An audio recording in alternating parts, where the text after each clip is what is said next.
বেশি সুযোগ দেন নাই। পূর্বের কোন নবী রাসূলের উম্মতকে আল্লাহ রাব্বুল আলামিন এত বেশি দয়া করেন নাই, এত বেশি ভালোবাসেন নাই। যেরকম দয়া, যেরকম মায়া আল্লাহ রাব্বুল আলামিন আমাদের নবীজির খাতিরে আমাদেরকে করেছে। সুবহানাল্লাহ। কি রকম দয়া আল্লাহ তাআলা করেছে। আল্লাহ তাআলা ডাক দিয়ে বলছে, দুনিয়ার মানুষ, জীবন ভর শুধু পাপ করেছো, অন্যায় করেছো, সারা জীবন শুধু গুনাহ দিয়ে পার করেছো। ও দুনিয়ার মানুষ, তুমি যদি একটা বার আমি রবের কাছে তওবা করো, একটি বারের জন্য যদি তুমি আমাকে বলো আল্লাহ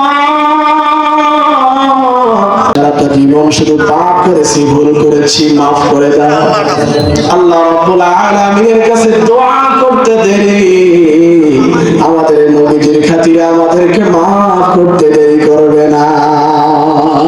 সুবহানাল্লাহ। পূর্বের নবীদের জামানায় মানুষ যখন গুনাহ করত রাতে, তাদের গুনাহটা দিনের বেলায় ফাঁস হয়ে যেত।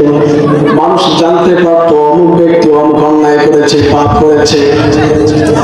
তাদের ঘরের মধ্যে, তাদের দেয়ালের মধ্যে লেখা হয়ে যেত অমুক ব্যক্তিটা জিনা করেছে, অমুক ব্যক্তিটা হত্যা করেছে, কাতল করেছে। তাদের দেয়ালের মধ্যে লেখা হয়ে যেত তাদের অপরাধের চিহ্নগুলো। কিন্তু মুসলমান, আমরা রাতে কি গুনাহ করলাম দিনে কেউ জানে নাকি? আমরা দিনে কি গুনাহ করলাম দুনিয়ার মানুষ কেউ জানে না।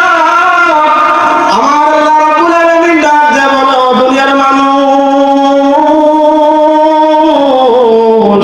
তুমি যদি তওবা করে ফিরে আসতে পারো, আমার রাসূলের খাতিরে তোমার দুনিয়াতেও যেমন